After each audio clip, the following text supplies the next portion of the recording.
जो ओबीसी समाज है उसको रिजर्वेशन के तहत नौकरियां नहीं मिल पा रही हैं, क्या कहना चाहोगे? और वही समाज ज़्यादातर सत्ता में के बनाने में भागीदारी निभाता है।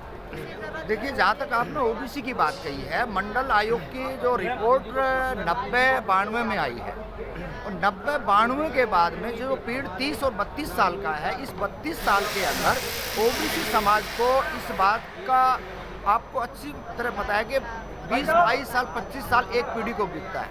तो जो मंडल आयोग की रिपोर्ट के बाद में आज तक ओबीसी समाज है, कम से कम भी मैं जितना ओबीसी समाज के बारे में जानता हूँ, अभी महम के अंदर ओबीसी महापंचायत की गई थी सुधरा क्रांति के नाम से। तो वहाँ से हमने ये आगाज देख लिया था कि ओबीसी समाज हर पायदान पे, जिन्होंने बाबा साहब के 56 के बाद में रिजर्वेशन ना मिल के 92 में, चाहे वो प्रधानमंत्री वीपी सिंह की बात हो, वीपी सिंह हमारे लिए जननायक मानते हैं हम, और तमाम चाहे लालू जी की बात हो, मुलायम जी की बात हो, ओबीसी समाज को जगाने का काम बाबा साहब के माध्यम से जो उनको संवैधानिक राइट दिए, उनके माध्यम से आज ओबीसी समाज बढ़ रहा है।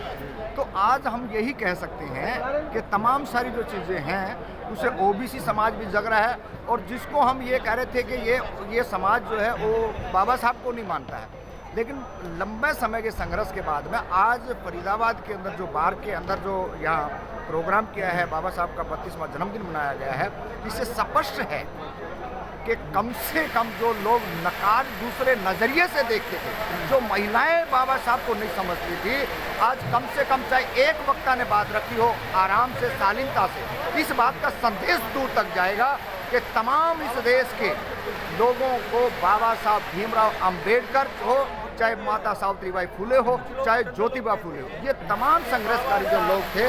लेकिन बहुत भारी संख्या में देश में 52% ओबीसी समाज है, लेकिन अपने महापुरुषों को ही नहीं मानता है, उनको जानता ही नहीं है। आज मैं कई बार पूछता हूँ कि भाई आपका रिजर्वेशन कितना है, आपके राइट क्या हैं, उनको पता ही नहीं है, और वो लोग लगे पड़े हैं। नहीं, देखिए दो चीज़ें, समय मैंने आपको कहा ना, 30-32 साल को लंबा पीरियड नहीं है। अब 30-32 साल में कितनी चेंजिंग कर दो? 30-32 साल सर देखिए, 75 वर्ष हो गए। नहीं 75 वर्ष नहीं हो गई, 90 के 92 के अंदर जब प्रधानमंत्री वीपी सिंह था, तब जाके मंडल आयोग की रिपोर्ट लागू होती है, तब जाके ओबीसी आता है। उससे पहले ओबीसी नहीं था। वो तो कांसीराम, मायावती और अन्य चौधरी देवीलाल, इन सब ने लागू करा दी थी, जैसे करा दी। आज भी नहीं मानते उनको? आज मानते हैं। ये मैं बार बार कह रहा हूँ कि ओबीसी समाज को आप उस दृष्टि करके देखिए।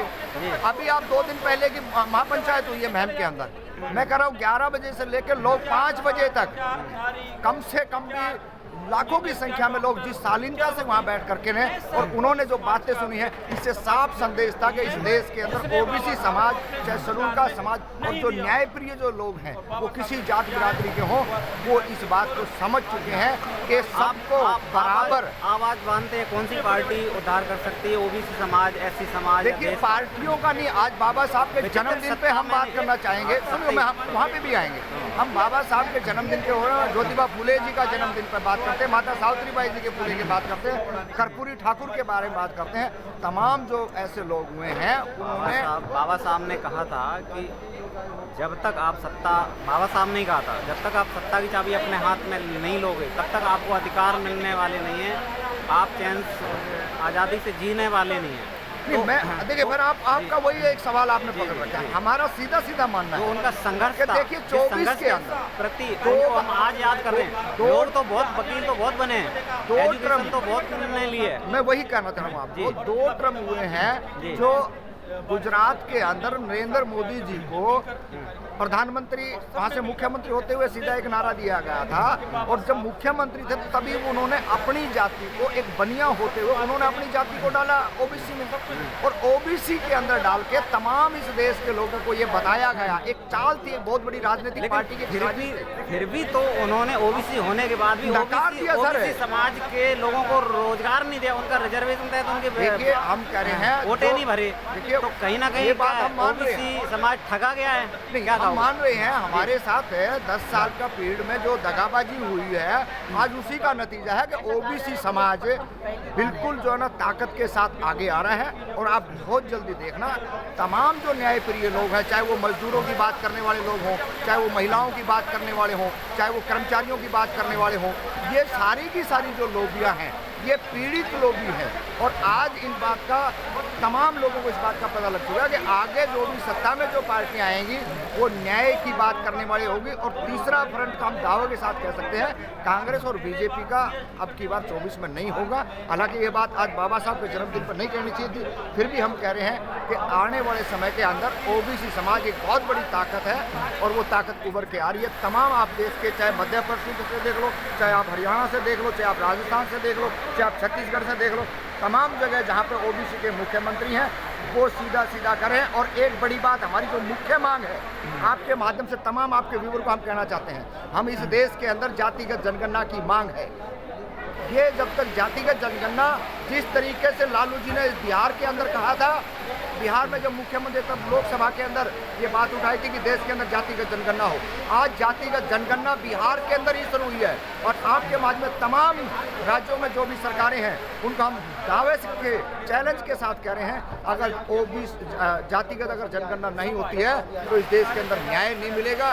क्योंकि किसके पास धन, धरती, सत्ता, शिक्षा है, इस बात का आकलन नहीं आ सकता। इस बात का आकलन तभी आएगा जब इस देश के अंदर जातिवाद जनगणना हो।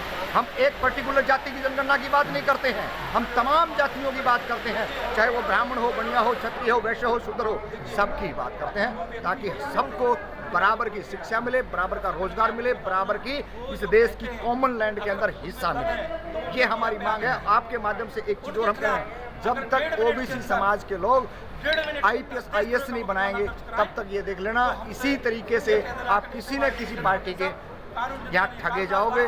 अब समय है, समय के साथ आप सचेत रहें। वैसे बात करते हैं, जो एक पार्टी जो आपको सीधा आपके लिए हक की मांग करती है, आपके लिए लड़ाई लड़ती है, धरने देती है और लागू भी कराती है। देखिए, जहां आप बोल रहे हो हम सब खूब अच्छी तरह समझते हैं। इस देश के अंदर बहुजन समाज पार्टी एक ऐसी पार्टी है जो वंचितों की है, शोषितों की है, और ये कोई भी ओबीसी समाज का ये बात नहीं कह सकता। हम कह सकते हैं क्योंकि जब अगर इस देश के अंदर यूनिवर्सिटियां खोली गई तो वो मायावती के राज में खुली गई सबसे ज्यादा। और जो हक अधिकार जो मिले हैं, जो सामाजिक न्याय के जो योद्धा थे, चाहे वो साहू जी महाराज हो, पेरियार हो, बिरसा मुंडा हो, ललन सिंह यादव हो, तमाम उन इतिहास रचने वालों का चाहे वहाँ स्टेचू लगा करके ने आने वाली हजारों साल का एक इतिहास हमारे सामने बहन मायावती जी ने रखा है, ताकि आने वाले समय के अंदर हम उनसे प्रेरणा ले सकें और अपने हक अधिकार की मांग को उठा सकें। थैंक यू तक टीवी में बात करने के लिए।